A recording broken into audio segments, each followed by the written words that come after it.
Hey everyone, how you doing? Hope you're doing good. I'm doing great as always. So today is a fun day for me. I get to work with B-boy Jun. Where are you, Jun? There you are. Hey. So we're down in Shibuya. We're gonna do some checking out of the new FujiFilm X-H2s's firmware update. So they've done a really good firmware update. I'm not sure the exact name of the firmware update at the moment that I'm recording this, because I've been very lucky.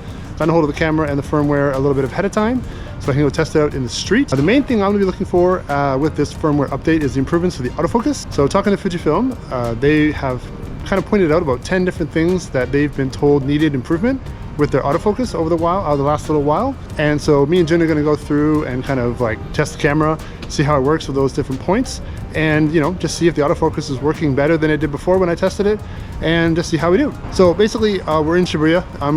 We got like a bunch of spots to go around to, just kind of do random stuff here. But before we start, I thought I'd mention the settings I have on the Fujifilm X-H2s camera for what we're doing today. So basically I'm going to be shooting in pretty much aperture priority or manual all day, and the autofocus settings I'll have, the whole thing is autofocus continuous.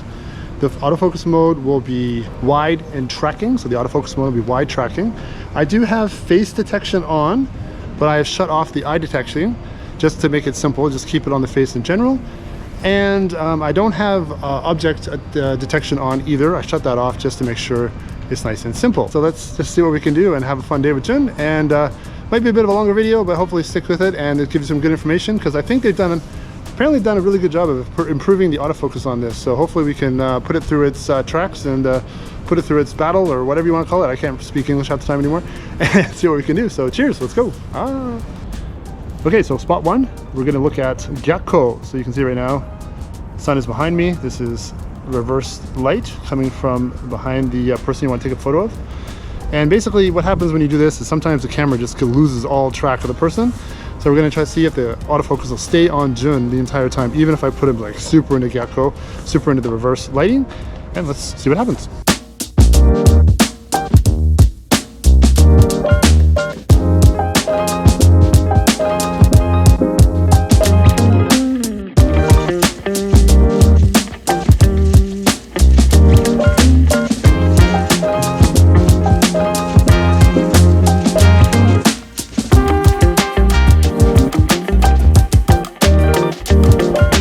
So you can see there, it works. So using the Ninja, I'm actually taking the image from the camera, so you can see the autofocus square on there, and it stayed on him the whole time. Basically, I was trying to cut his head off, basically, or totally white it out from the sun, but the autofocus stayed on there really well, and we got a couple of cool shots. So number one down, that looks like it's good. I guess a lot of cameras out there, and I think my Nikon has done this a couple times, it just farts when the light from the back is so strong that it doesn't know what to do. So you just kind of lose out, and your lens starts searching for it. Real bit of kind of a pain in the butt, because I like shooting like this kind of light and stuff like that. So great, thank you, Jun. Let's go on to number two. Okay, so situation number two. This is when your person you're shooting is going really, really side face, almost so much that you can't see the side of their eyes. You can only see a very, very like side shot of their face. And let's see if the camera can can keep up with it. What we're going to do for Jun is I'm going to have him like go from looking from probably camera left, turning all the way to camera right, or even starting and turning around backwards, and just seeing how the camera sticks up with the autofocus on his face. And I'm going to go as far to the side as I can and get some kind of like looking very, very to the side of the camera shot. So let's see what happens.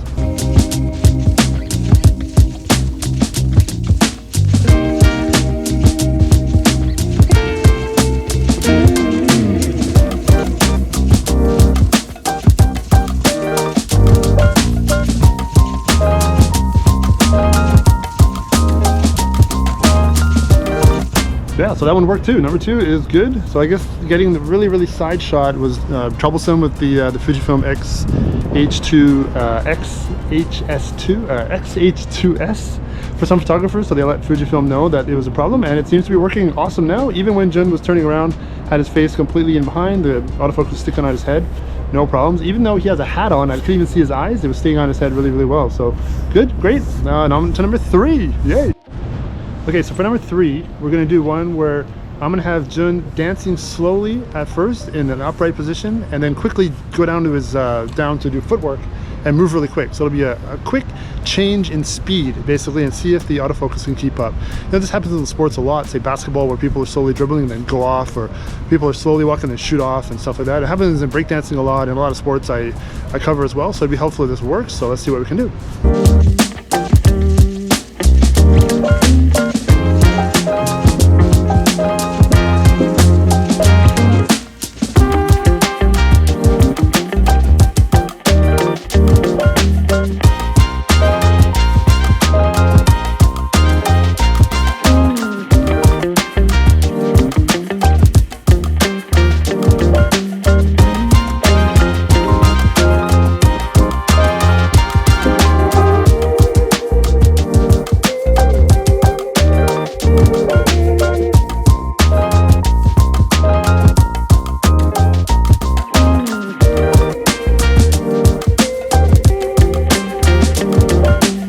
Okay, so number 3 worked. I did have to tweak my settings on my camera a little bit. So what I was having a problem with was I was shooting at first with a single shot, not with lens shot or with like shooting at 20 frames per second or anything like that. And I found when I was shooting with single shot and trying to keep with the action with the autofocus, for some reason the camera was like probably having to shoot, rethink where he was, shoot, rethink where he was. So I kind of lost the focus a little bit on there, but changing it to a continuous shooting, like 20 seconds or so, it was able to keep with him the whole time. So it was really good. Also, I noticed his hood was coming over his head and blocking his face a little bit.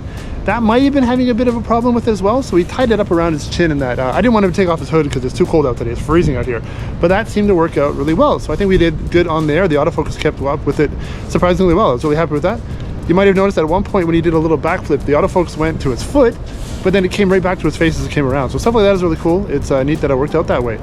Also, I just wanted to get a shot of his freeze here too, and I noticed that when he was standing and then went down to do the freeze, the autofocus tracked him the whole way, which is something my Nikon, maybe it's the settings I'm using on my Nikon Z9, maybe someone can educate me on the use of that a bit better, but I find that a lot of times when I do these freezes, I have to pre-focus on their hand and then get to come down through and do the freeze. So this is really cool. You know, I'm using a 2.8 lens, so the focus is okay. If I was using 1.4 or whatever, and to be able to do this, to be much faster to be able to take my freezes and stuff like that when I'm shooting b-boys out in the street. So this is awesome. It worked really cool, as you can see here, and we got a cool shot. So on to number 4, yeah. So maybe you can tell I'm not doing these in really any particular order, but number 4 is going to be in a situation where your subject is really small. So we have someone really kind of far off in the background, and they're just a tiny little subject. So what I want to do here is, we got Jun at the bottom of these stairs, got some cool light. Like, you know, I want to make some cool shots today. That's, you know, I'm out testing the autofocus with this camera, but I want to make some cool shots. So I really like this light here. It's kind of neat, dark stairs and everything like that. So I'm going to try to get him to do a freeze and look at something with shadow. But he is really tiny down there, especially when I'm shooting like, say 23 mils or whatever like that on the camera. So he'll be quite small in the frame. So let's just see if the camera, first of all, picks him up automatically, and then if it can kind of keep with him when he does a bit of movement there. I have a feeling we're gonna have to wait till people aren't walking by, just because he is so small. Maybe it might bounce off and stuff like that. And plus I want a clean image. So see what happens. Well, let's give it a shot. Number 4.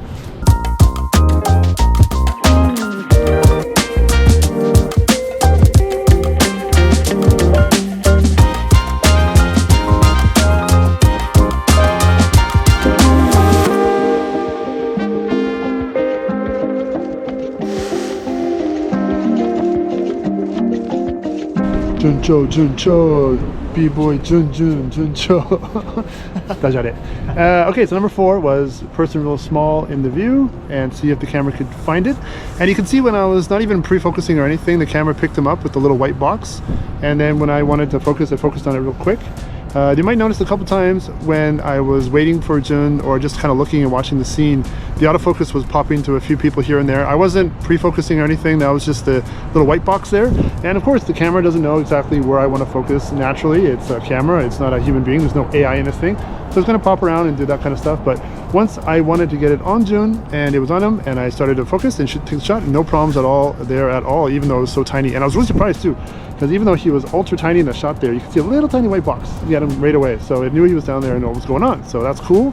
That's really cool. I don't think I'd too often shoot in such a wide spot, but with the shadow and the contrast around there, I think I can make a pretty cool image like that. So it worked out good. So yes, off to number 5. What shall it be? Okay, so our 5th situation here is down in Shibuya again. Real busy street here, so it's going to be quite loud. So basically it's just something real simple, someone coming towards the camera, walking towards the camera. This is kind of a run and gun shot a lot of people do, but I guess Fujifilm users felt there needed to be improvement, so Fujifilm went in and improved it, hopefully. So basically I'm just gonna have Jun, he's looking at his phone again. I'm gonna get a walk down here and just take some shots and see what happens. It's nothing too crazy, but it's a shot that a lot of people do in different areas, so let's see what happens.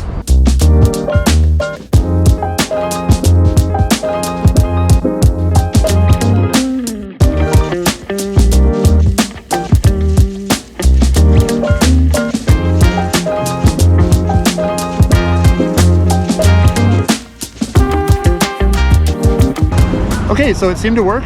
I seemed to be tracking him the whole time. Like I said, not too super crazy of a shot, really, but I guess people who are using Fujifilm cameras, especially the HX2s, felt this needed to be improved upon. So it looks like they did a good job. It got him the whole way through, and we got everything seems to be in focus, so it's good.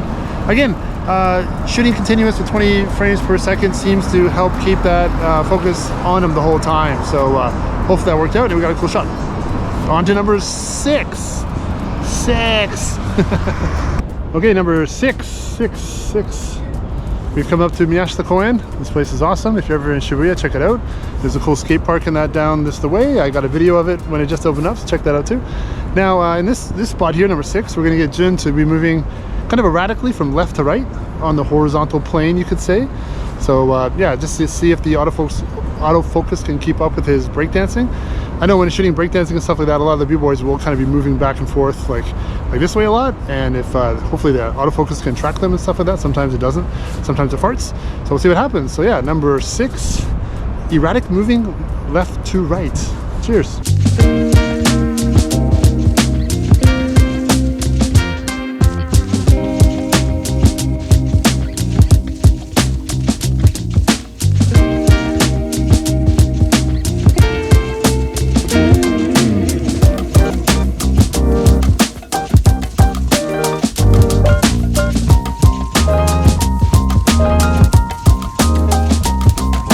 So yeah, just getting Jun moving back and forth, left to right there. It seemed to work pretty good. He was tracking him the whole time and then hitting some shots and shots and shots. I think using the Rensha and getting a sequence of shots really helps the camera stick with him while he's moving and keep on the autofocus there. So when you're shooting these kind of things, don't be afraid to take a lot of photos and that. It's kind of hard to do anyways, the timing for one shot anyways. And you're doing these kind of action sports, you're going to be doing a lot of shots at a time anyways with the continuous shooting. I think that really helps to keep the autofocus on the person when they're moving like this. So, but yeah, you can see it stayed on him really well. I was moving there. I was quite surprised, even though he's spinning around and stuff like that. Again, it seemed to help that we tied his hood up. I don't know what a factor that is. Maybe just having like any little bit of face on there is really helping the camera a lot. So yeah, we'll see. And that was number 6. Time for number, I don't have enough fingers in here. Number 2. 2 plus 5 is 7. Number 7. Just a few more to go. Cheers. Okay, so number 7. Not enough fingers for number 7, but anyways, number 7 is an object or a person coming in suddenly from the side of the camera and doing action in your camera. So basically what I'm gonna have doing, Jun do, is we got this cool little backdrop spot here up on Miyashita Koen. I'm going to come in from camera left, just jump in basically, and then start moving. We'll see how the camera picks him up as it comes in and moves around, and see if I can get a cool shot. So yeah, so far so good. I think we're pretty much 6 for 6 for what we've been trying to do. A couple little tweaks on the settings and stuff like that as we go, but yeah, let's keep it going. We got, I think, 7, 8, 9, 10 I think is all we got left to do, so let's get on it.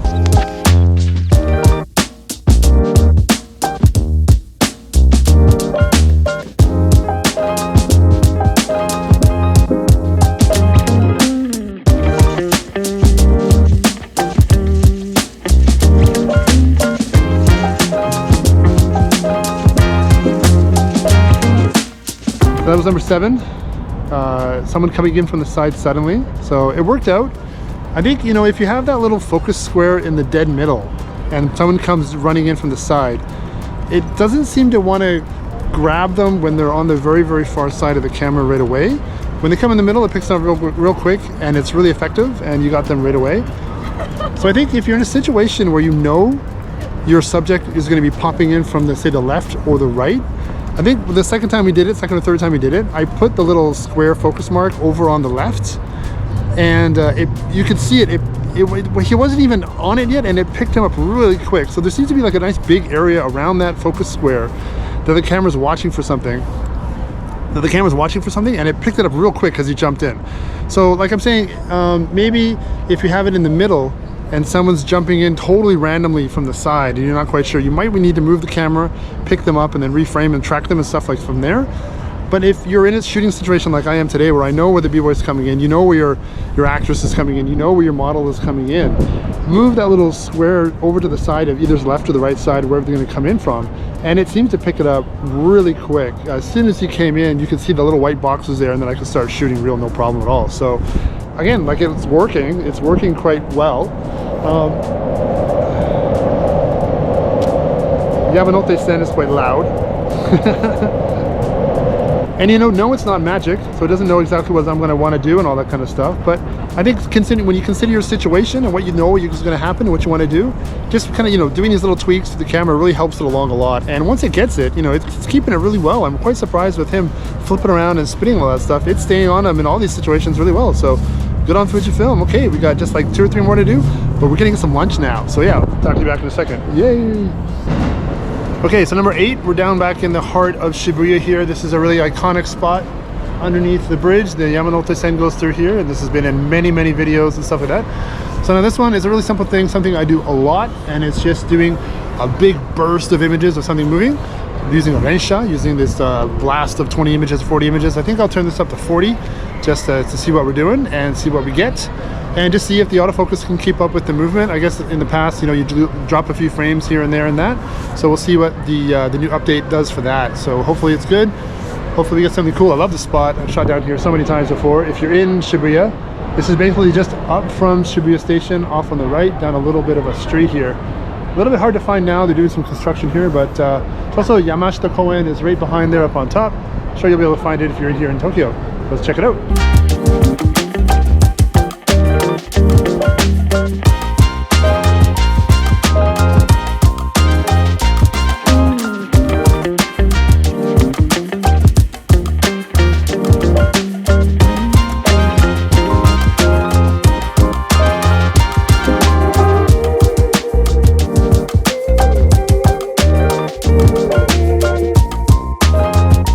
It's a 1 shot 1 kill with number 8. That worked like a charm.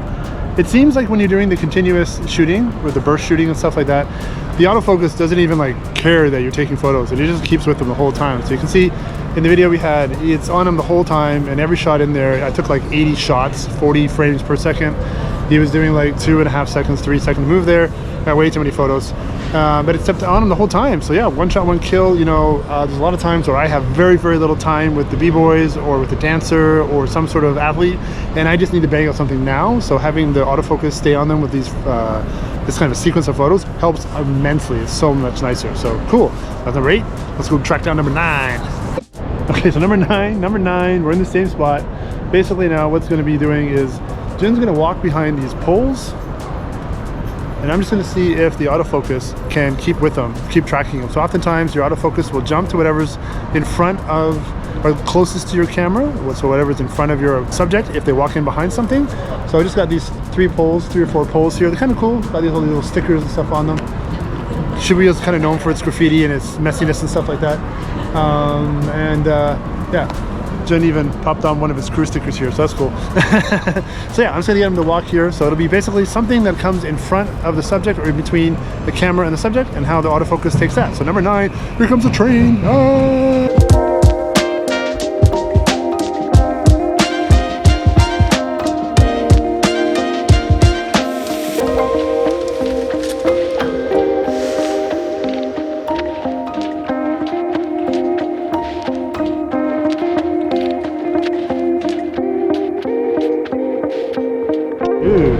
So that was number 9. Number 9, you know, going behind the poles here. Jin did a really good job walking behind the poles. And it looked out good. It looked like, you know, as he was going behind the pole, kind of stuck on it. As he came out, it popped out and jumped on him again. As he came behind the pole, stuck on the pole a little bit. As he came out, you can see his face, it jumped on him again. The camera's not AI, it doesn't know exactly where he's going to go. It can't anticipate his movement, it can only do what it can. It really seemed to stick on this brown pole here quite a bit more, just maybe because of its size, of this color, I'm not sure. But as it came out, especially when I was focused in a little bit more tighter, it popped out and got his face right away, so it was good. Turned out well. All right, so number 10. I think we got 1 or 2 more. Long morning, but let's get it done. Okay, so our last attempt is going to be down in the actual Shibuya crossing, but if I go down there and try to say anything into my GoPro, it's going to be a lot of noise. More trains, more trains. I love the trains. Just a sec. So yeah, if we go down there and I try to shoot something with the audio, I'm not going to be able to use any of it. There's a bunch of sounds and stuff like that going around, so I'm just going to talk about it here. So the last 2 that we want to do are basically with Jun either standing there and people walking in front of him, or him doing some action, and there's something comes in between him and and me. Basically, someone walks in between. The Shibuya crossing down there always has a million people, and they're always walking in between whenever you try to get a shot. So we'll see how well the autofocus keeps up with this. It's going to be difficult because there's just so many people. But if it does a good job, I'd be super happy, because it's kind of, it's something I do quite a bit down there. Actually, in Japan, I shoot in the Shibuya crossing a fair bit sometimes. So it'll be interesting to see what happens. Now let's get these last couple of ones done, and then we'll call it a day. Yeah.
So that was our day. The last one down in Shibuya crossing didn't quite work as I was expecting, but then again, using those settings on the camera is not how I would shoot there in the first place.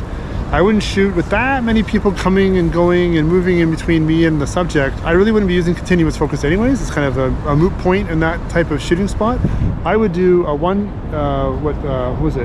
single point focus, lock it on the person, and then as I shoot, it would be okay. And after a few attempts with the continuous focusing, I tried that with a single point, and it worked great. I had a couple guys from overseas come between me and Jun, and the focus stayed on Jun perfectly the whole time. I took a burst of shots, and it worked out great.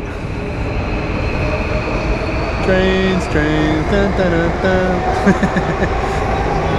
Just a second. And originally I wanted to do a bit of an action there, but there was just too many people, and I think I would get the same sort of results if I had done that there with the settings I had. So I just didn't want to do it. We stopped doing it, and that was the end of it. So in general, the new upgrade for the autofocus is really good. We tried 10-11 different things, and except for in Shibuya crossing, it worked perfectly. And like I said, in general, I wouldn't shoot that way in Shibuya crossing anyways. Maybe if we were moving together and stuff like that. But I had too much stuff today. I didn't want to just leave my stuff on the ground over on the side. I had rental equipment I was using and stuff, so I didn't want to get that taken or misgrabbed or anything like that. So I just didn't do it. But out of everything else we did, it was great, amazing. It worked really, really well. It seems like it's a big improvement. There are a couple things, depending, like I said, when you got your subject coming from the left or the right, if you know they're coming from that way, moving that focus box over seems to help a lot. What other things did we find out today? Taking your drive mode off of single shot into continuous, even just doing like 20 frames per second or something like that, seems to help the autofocus stay on the subject a lot while you're taking photos in the burst and stuff like that. And that seemed to work out, saved a lot of problems there. If their face is completely gone turned around and see how the head shape, I seemed to work fine, but for some reason when the hood came on over his head and there was like a lot of cloth there, the camera got a little confused, so we tied that up and it worked great afterwards. So all in all, I've used the FujiFilm X-H2s several times now, and I do seem to notice there is a good improvement in the autofocus with this update. So if you have the camera and you do this kind of shooting like I do, a lot of movement, different movement that you can't really tell where it's going, like say in a breakdance competition, or you're shooting at a skate park or a BMX park or something like that, a lot of sideways movement, a lot of twisting and turning and stuff like that, and you're having trouble with the autofocus, do the update for sure. I hope it doesn't, turn your camera into a brick. I don't know about that, but yeah, do the update and your autofocus should improve a lot. So that's the video. And I should mention that, should have mentioned this at the start, but Fujifilm was not paying me for this. They lent me the camera. and they gave me the updated version ahead of the schedule, so they lent me the camera just as I'm good friends with them. They're nice people, they're good people, and yeah, and then I'm just out here shooting for fun of it for the day today. So thanks a lot. Hopefully it was helpful. If you have any questions or comments, hit me up down below. I'll do the best I can. Yeah, thanks. It was a good day in Shibuya, nice and chilly, and I'm gonna grab a coffee and chill for a bit and head home. Thanks guys. Please subscribe. See you soon. Yay.